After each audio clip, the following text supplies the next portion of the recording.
Al-Habib Ali bin Abdul Rahman As-Segaf beserta seluruh santri-santri beliau, seluruh jamiah majelis beliau. Mudah-mudahan Allah permudah urusan dunia akhirat beliau. Allah perkuat langkah kaki beliau di dalam berdakwah, berjuang untuk membimbing umat menuju kecintaan kepada baginda Nabi besar Muhammad sallallahu alaihi wasallam. Beserta seluruh hadirin hadirat, bapak-bapak, ibu-ibu, para pemuda-pemudi umat baginda Nabi besar Muhammad yang selalu dimuliakan oleh Allah Subhanahu wa taala. Saudara-saudara, saya tidak lama karena saya mau langsung ke Jakarta. Anak-anak saya nunggu di mobil, saya bawa anak-anak masih kecil, walaupun sedikit insya Allah bermanfaat. Hadirin sekalian yang dimuliakan oleh Allah Subhanahu wa taala. Ini majelis tadi Habib Ali cerita kepada saya bahwasannya pindah dari kampung ke kampung, dari desa ke desa, membaca zikir, tahlil, tahmid, tasbih, takbir, tamjid, bersolawat, kemudian dibacakan maulid baginda Nabi besar Muhammad sallallahu alaihi wasallam. Saudara-saudara sekalian yang dimuliakan oleh Allah, lidah yang ketika di dunia lidah basah dengan sholawat, maka lidah tersebut di akhirat adalah lidah yang akan basah dengan telaga Al-Kausar baginda Nabi. Saudara-saudara, dalam hadis sering kita dengar, qala Rasul sallallahu alaihi wasallam, man shalla alayya salatan wahidatan sallallahu alaihi biha asyra. Siapa orang yang bersolawat kepadaku satu kali, maka Allah akan bersolawat kepadanya 10 kali. Solawat dari Allah adalah rahmat. Solawat dari Allah adalah rahmat. Solawat dari malaikat adalah malaikat meminta maghfirah, meminta ampunan. Adapun solawat dari umat itu adalah doa. Nah, dijelaskan saudara-saudara, di kubur Rasulullah SAW, di kubur Rasulullah ada satu malaikat yang Allah tugaskan. Tugasnya itu malaikat menyampaikan kepada Rasulullah setiap daripada solawat umatnya. Kita tadi bersolawat, kita baca maulid, ya Rabbi salli ala Muhammad, ya Rabbi salli alaihi wasallam.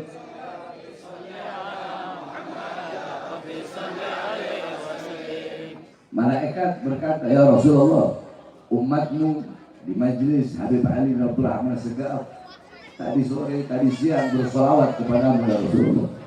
Apa kata Rasulullah? Sampaikan solawat mereka kepada Allah Subhanahu wa taala. Dibawa salawat kalian menghadap Allah. Apa kata Allah? Akan aku jadikan setiap mulut Allah 10 malaikat yang memiliki 360. Maka dalam hadis dikatakan, Rasul sallallahu alaihi wasallam, man zara, dalam hadis dikatakan, Rasul sallallahu alaihi wasallam, man zara aliman faka'annama zarani.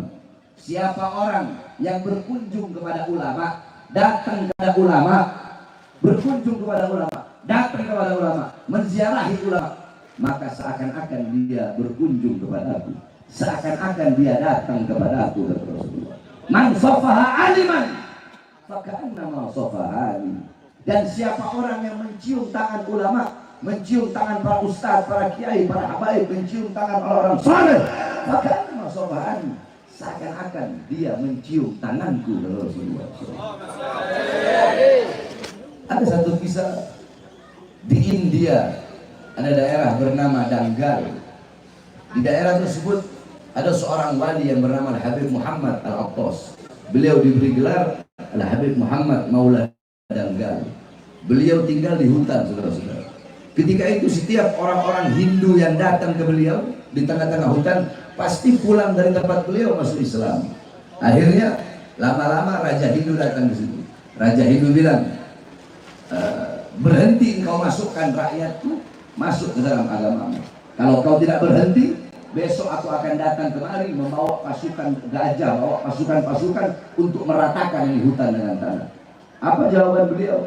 Beliau jawab, silahkan datang kemari, bawa kau punya pasukan. Akhirnya saudara-saudara, raja tersebut bukan hanya menggertak, Raja tersebut datang bawa pasukan gajah yang gagah perkasa. Akhirnya Habib Muhammad Maula Danggal Al-Qattas, beliau dengan izin Allah, beliau memerintahkan nyamuk-nyamuk yang ada di hutan untuk melawan pasukan-pasukan gajah tersebut. Dan dengan izin Allah, pasukan gajah tersebut terkalahkan dengan nyamuk-nyamuk yang ada di hutan. Ketika Raja Hindu itu melihat karomah Habib Muhammad, beliau pun berkata, baiklah wahai Habib, mulai sekarang saya tidak akan mengganggu, dan saya berjanji setiap hari Jumat saya akan datang ke sini membawakan makanan untuk Anda. Setiap hari Jumat Raja tersebut datang ke hutan membawa makanan, dan setiap dia pulang dia cium tangan Habib Muhammad. Begitu terus setiap Jumat sampai Raja tersebut meninggal. Ketika Raja tersebut meninggal, orang Hindu kalau meninggal itu dibakar. Ketika dibakar, seluruh anggota tubuhnya terbakar kecuali hidung dan tangan kanan yang tidak terbakar. Dibakar berulang-ulang tetap nggak terbakar. Akhirnya keluarga kerajaan datang ke hutan berjumpa dengan Habib Muhammad. Mereka berkata, wahai Habib, ada apa ini? Semua anggotanya sudah jadi abu, tapi mulut dan tangannya, mulut dan tangan Raja nggak bisa terbakar dengan api. Apa jawab Habib Muhammad? Bagaimana mungkin mulut dan tangannya akan terbakar, sedangkan setiap Jumat Raja itu mulut dan tangannya selalu mencium tanganku, sedangkan aku setiap saat, setiap hari mencium tangannya baginda Nabi besar Muhammad. Api dunia tidak memakan tangan yang mencium tangan orang-orang soleh.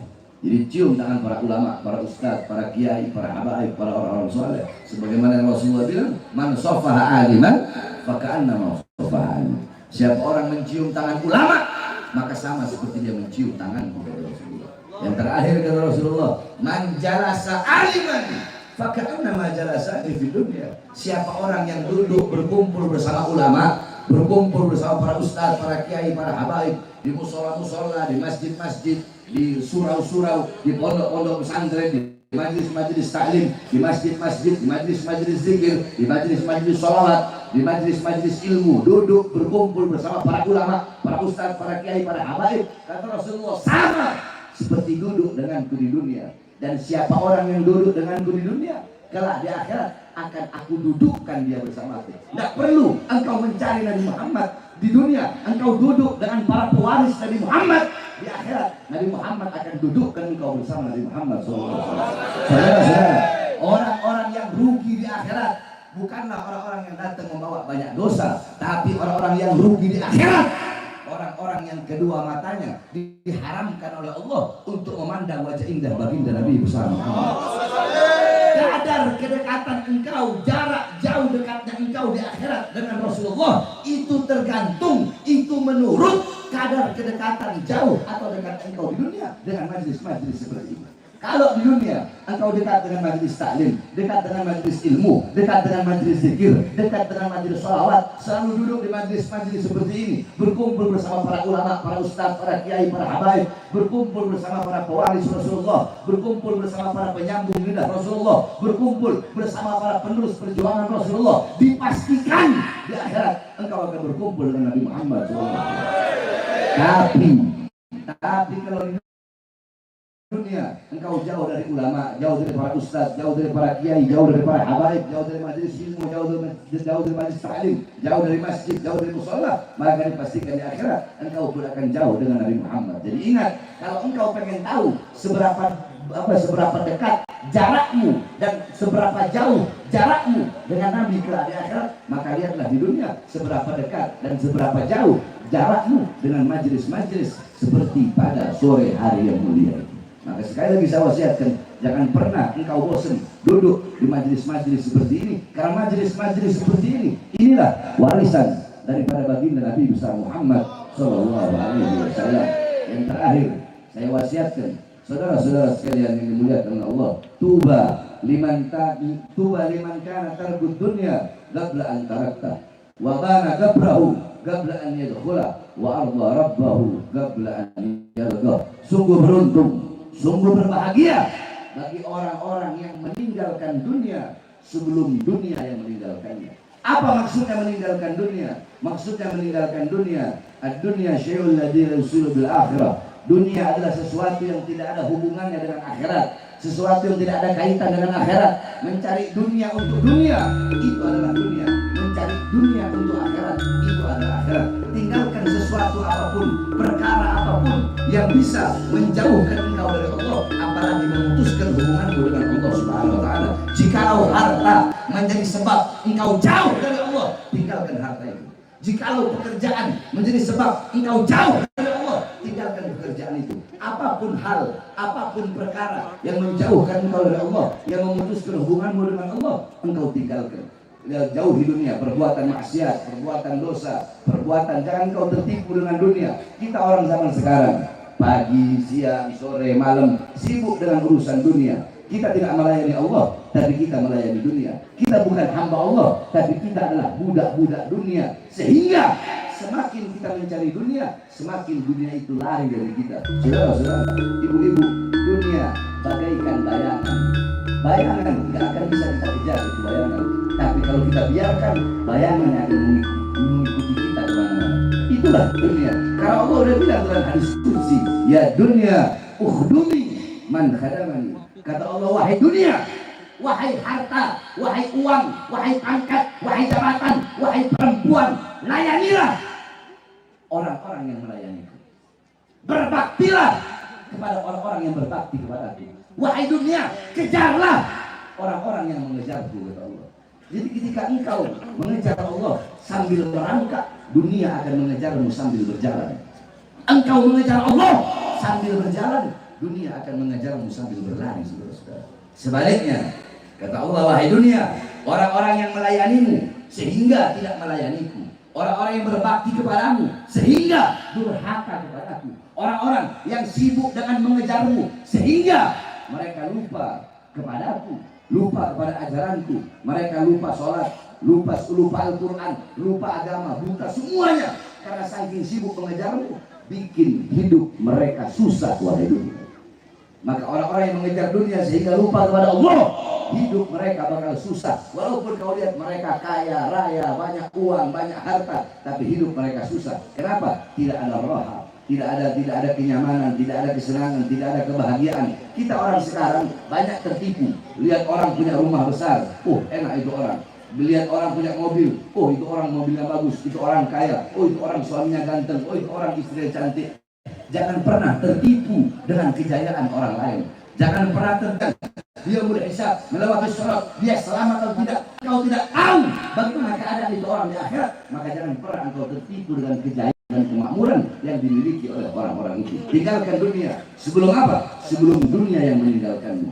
Apa maksudnya dunia meninggalkanmu? Sebelum engkau mati. Saudara-saudara, kullu nafsin dha'iqatul maut, kullu man 'alaiha fan, kullu syai'in khaliqun illa wajha.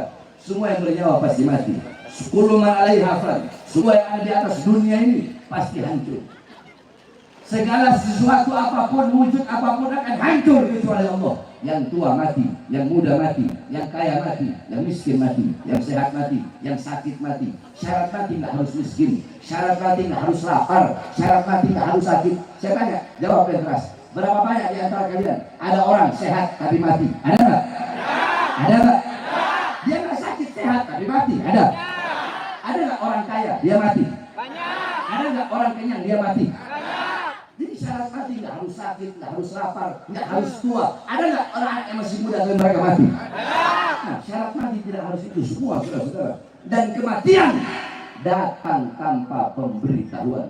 Kalau orang mati dia tahu sih enak, kalau mati dikasih tahu. Oh ya udah, saya maksiat saja dulu, ya, saya mau zina, saya mau melacur, saya nggak mau sholat, nggak menjalankan kewajiban. Nanti satu hari sebelum mati semua tahu. Oh nanti saya mati tanggal sekian tanggal sekian. Enak kalau begitu. Kematian datang tanpa pemberitahuan. Al-mautu haq, kematian itu benar adanya. Dan kematian datang tanpa pemberitahuan. Maka beribadahlah engkau, kejarlah Allah, beribadahlah, sholatlah, puasalah, seakan-akan engkau akan mati besok. Sebab kematian pasti akan mendatangimu, dan kematian datang tanpa kabar. Kematian datang tanpa berita lebih dulu. Kematian datang tanpa pemberitahuan. Waktu-waktu yang telah berlalu bukan milik kita. Waktu yang akan datang juga bukan milik kita. Kullu nafasin min anfasik kajauhan la tugawwam bil. Setiap hembusan nafas yang keluar dari dirimu itu adalah permata yang tidak ada nilainya, permata yang tidak ada harganya. Saudara-saudara, maka manfaatkan betul-betul kau punya waktu kehidupan di dunia dengan sebaik-baiknya. Jangan pernah menunda-nunda untuk berbuat kebaikan. Mau taubat, ntar aja besok. Mau berbuat baik, ntar aja besok. Sekarang maksiat aja dulu. Sekarang mabuk aja dulu. Sekarang judi aja dulu. Sekarang narkoba aja dulu. Nanti besok baru taubat, besok baru sholat, besok. Bukan waktu milik kalian. Sekarang adalah waktu milik kalian. Bukan kemarin dan bukan besok. Sekarang waktu milik kalian. Waktu yang telah berlalu. Tanyakan kepada diri kita. Berapa detik, berapa menit, berapa jam, berapa hari, berapa minggu, berapa bulan, berapa tahun. Waktu yang telah kita sia-siakan dengan hal-hal yang tidak berguna dan tidak bermanfaat. Ada satu orang beruntut ilmu, saudara. Saya lupa namanya siapa. Suatu waktu dia pergi ke pasar. Ketika dia pergi ke pasar, dia beli ikan. Ketika ini ikan mau digoreng, datang waktunya sholat. Mau digoreng lagi, datang waktunya baca wirid. Mau digoreng lagi, datang waktunya baca Quran. Mau digoreng ini ikan, datang waktunya taklim. Mau digoreng, datang waktunya qiyamul lail. Mau digoreng, datang waktunya sholat. Mau digoreng, datang terus sampai ikan itu terbiar selama 2 hari 2 malam. Akhirnya apa kata beliau? Aku makan ikan itu mentah-mentah dalam keadaan busuk karena tidak punya waktu untuk menggoreng ikan tersebut. Lihat, begitu berharganya waktu dan bernilainya waktu bagi orang-orang yang paham akan waktu tersebut. Waktu kita sia-siakan begitu saja. Sekarang belum. Nanti kalau kau sudah meninggal, nanti kalau kau sudah tiada, baru kau tahu begitu berharganya waktu dan begitu berharganya kehidupan. Tidak ada yang tahu nilainya mata kecuali orang-orang yang buta. Tidak ada yang tahu nilainya telinga kecuali orang-orang yang tuli, dan tidak ada yang tahu nilainya lidah kecuali orang-orang yang bisu. Tidak ada yang tahu nilainya muda. Ketika dia masih muda, dia tidak tahu nilainya. Nanti kalau dia sudah berumur tua, baru dia tahu nilainya muda. Kamu masih sehat, kamu tidak tahu begitu nikmatnya sehat, begitu bernilai dan berharganya sehat, karena kamu masih sehat. Nanti kalau kamu sudah sakit, baru kamu tahu begitu berharga dan bernilainya sehat yang Allah berikan. Nah, yang kedua, wabana qablahu qabla an yadkhula. Sungguh beruntung orang-orang yang membangun kubur sebelum mereka memasukinya. Ingat, pertama, meninggalkan dunia sebelum dunia yang meninggalkan kita. Membangun kubur sebelum kita masuk ke dalam kubur itu. Maksudnya bangun kubur bukan berarti tinggal di kubur, tapi menyiapkan bekal-bekal untuk kita bawa ke dalam kubur. Saudara-saudara, dalam kubur kita sendiri. Tidak ada istri menemani suami dalam kubur. Tidak ada suami menemani istri dalam kubur. Tidak ada orang tua menemani anak dalam kubur. Tidak ada anak menemani orang tua dalam kubur. Tidak ada kekasih menemani kekasih dalam kubur. Dalam kubur kita sendiri, sunyi, sepi. Apa teman kita? Amal-amal yang kita lakukan ketika kita masih hidup di dunia. Jika di dunia engkau menanam sesuatu yang baik, dalam kubur engkau akan memanen sesuatu yang baik. Di dunia menanam sesuatu yang buruk, dalam kubur engkau pun akan memanen sesuatu yang buruk. Al-kubru awwalu manzilatil akhirah. Kubur itu rumah pertama akhirat. Kalau di kubur engkau selamat, kesananya semuanya kau bakal selamat. Tapi kalau dalam kubur engkau tidak selamat, kesananya juga gak bakal selamat. Jadi kalau, mohon maaf ibu-ibu ya, kalau ada biasanya ustaz-ustaz, kiai-kiai, Habib nanya sama saya, Bib, kalau mau kawin lagi caranya gimana? Saya bilang, istri pertama itu sama kayak kubur, alam kubur. Perhatikan, istri pertama itu sama kayak alam kubur. Orang kalau dikubur selamat, maka nanti ketika dia di yaumul ba'ats, di hari kebangkitan, dia pasti selamat. Di yaumul mizan, hari pertimbangan, dia pasti selamat. Yaumul mahsyar, dia pasti selamat. Tapi kalau dikubur nggak selamat, maka di hari-hari kebangkitan dia nggak bakal selamat. Di hari mahsyar dia bakal selamat. Jadi saya bilang, kalau kau sudah berhasil kawin lagi, istri itu aja kayak kubur. Kalau kamu udah berhasil melewatinya, bisa nikah yang kedua, ketika keempat aman. Tapi kalau nggak bisa yang kedua, berarti nggak bisa 3-4. Itu kalau bagi yang mampu. Kalau kau nggak mampu, jangan sok-sokan kawin lagi. Jangan sok-sokan nikah lagi. Itu ibaratnya. Jadi kita kalau dikubur, ibu paham ya maksudnya? Kalau dikubur selamat, kesananya bakal selamat. Tapi kalau dikubur nggak selamat, kesana juga nggak bakal selamat. Kenapa, Beb? Iya, sebab al-kubru awwalu manzilatil akhirah. Kubur itu rumah pertama akhir. Yang terakhir, wa arda rabbahu qabla an yaldah. Sungguh beruntung, sungguh berbahagia bagi orang-orang yang ridha kepada Tuhannya sebelum ia berjumpa dengan Tuhannya. Maksudnya ridha apa? Kita bertakwa kepada Allah, menjalankan perintah Allah, menjauhi larangan Allah ketika di dunia, sebelum nanti di akhirat kita akan ditanya dan dimintai pertanggungjawaban oleh Allah. Ketahuilah saudara-saudaraku sekalian, bahwasanya di akhirat al-khinzir wal kalab asyrafu minna wa afdalu minna. Di akhirat anjing dan babi lebih mulia dan lebih utama daripada kita. Saya tanya, jawab yang keras. Anjing dan babi, apakah di akhirat Allah bakal tanya, hei anjing, hei babi, sudahkah kamu sholat? Allah nanya gitu. Hei anjing, hei babi, sudahkah kamu puasa? Sudahkah kamu haji? Allah nanya gitu. Hei anjing, hei babi, kenapa kamu nyolong? Kenapa kamu nyuri? Kenapa kamu korupsi? Kenapa kamu bikin susah rakyat? Hei anjing, hei babi, kenapa kamu bohongi rakyat? Allah bakal nanya gitu. Karena mereka binatang, anjing dan babi. Awal hutrok, akhir hutrok. Awal yang tapi kalau para ulama ditanya, para ustaz, para kiai, para habaib ditanya, hei para ustaz, hei para kiai, hei para habaib, sudahkah kau menghidupkan Islam atau kau tidak hidup dalam Islam? Sudahkah kau menghidupkan dakwah atau engkau tidak hidup dalam dakwah? Anjing dan babi ditanya gitu loh. Para pejabat RT, RW, lurah, camat, bupati, wali kota, presiden, anggota dewan, hei para pejabat, sudahkah kau menghidupkan rakyat? Sudahkah rakyat sejahtera? Sudahkah rakyat makmur? Atau sebaliknya, kau bohongi rakyat, kau tipu rakyat? Semua kalian menjadi pertanggungjawaban Allah. Terus, bagaimana mungkin kita akan merasa diri kita lebih mulia daripada anjing dan babi, sedangkan anjing dan babi tidak dimintai pertanggungjawaban, sedangkan kita akan dimintai pertanggungjawaban atas apa-apa yang kita lakukan. Oleh karenanya, bertaubatlah kepada Allah, kembalilah ke jalan Allah. Sebesar apapun dosa yang pernah engkau lakukan, ada yang lebih besar dari dosa-dosamu. Apa itu? Pintu pengampunan Allah lebih besar dari dosa-dosa kita. Mudah-mudahan Allah ampuni dosa-dosa kita semua. Amin amin ya rabbal alamin. Rabbi fa'al bi barakatihim wa bi husni hurmatihim wa